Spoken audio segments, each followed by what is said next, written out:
वळत पुढच्या बातमीकडे पुण्यातील सदाशिव पेठेत काल एका भरधाव वेगात आलेल्या कारनं 12 जणांना उडवलं होतं।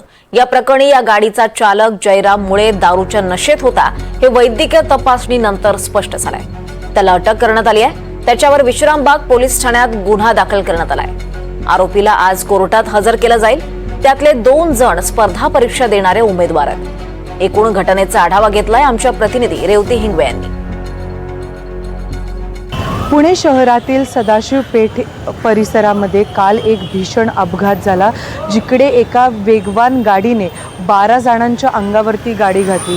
सुदैवाने त्याच्यात कुठलीच जीवितहानी झालेली नाही, परंतु 9 जण हे जखमी झालेले आहेत आणि 3 जण हे किरकोळ जखमी झालेले आहेत। खरं तर ते 12 लोक जे आहेत त्यातले 2 ते 3 जण MPSCचे विद्यार्थी होते आणि आज त्यांची ग्रुप C ची परीक्षा होती।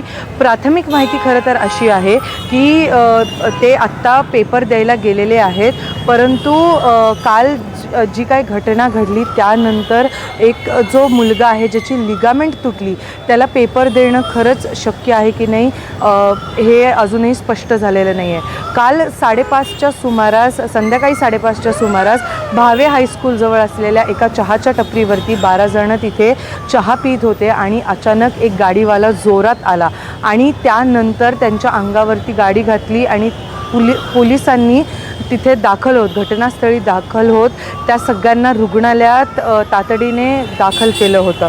आणि जेव्हा याबद्दलची सखोल चौकशी केली, सखोल माहिती घेतली, त्यानंतर अशी बाब समोर आली की जो कॅब चालक होता, ह्युंडाई टुरिस्ट नावाची जी गाडी आहे ती चालवत होता, त्यामध्ये असं समोर आलं की जयराम मुळे नावाचा जो व्यक्ती आहे तो मद्यधुंद होता आणि मद्यप्राशन केलेलं त्यांनी होतं। वैद्यकीय चाचणीनंतरच हे समोर आलं की तो मद्यप्राशन करून गाडी चालवत होता। तर त्याच अनुषंगाने पुणे पोलिसांनी कारवाई केली आणि त्यानंतर त्याला आणि त्याच्या साथीदाराला जो त्याच्यासोबत तिथे कॅबमध्ये होता अटक केली आणि त्यासोबतच जे कॅबचे मालक आहेत यादव त्यांना देखील पोलिसांनी ताब्यात घेतलेलं आहे। पण आता जर आपण बघू शकता माझ्या मागे हीच ती गाडी आहे जिचा काल ॲक्सिडेंट झालेला होता। ही काल जेव्हा ही गाडी इकडनं आली, आपण जर CCTVमध्ये नीट बघितलं, ही जी गाडी आहे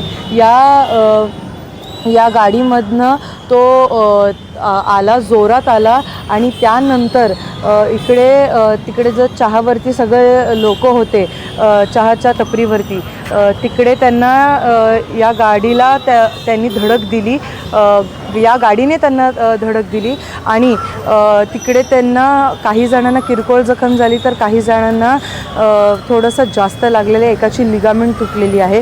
पण ही जी आपण गाडी बघताय मागे, ही गाडी आता पोलिसांनी जप्त केलेली आहे।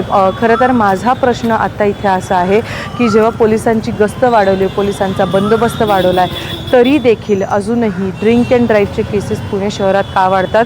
काही काळापूर्वीच म्हणजे साधारण 1 वर्षभर आधीच कल्याणी नगरमध्ये झालेल्या पोर्शे प्रकरणामधनं च्या नंतर असं फारसा काही जो आकडा आहे तो कमी झालेला नाही आहे ड्रिंक अँड ड्राईव्हच्या केसेसमध्ये। तरी पण अजूनही स्कॅनिंग जे आपण म्हणतो ते योग्य प्रकारचं होते की नाही ह्याच्यावरती प्रश्नचिन्ह खरं तर आता उपस्थित होतो। NDTV मराठीसाठी रेवती हिंगवे, पुणे।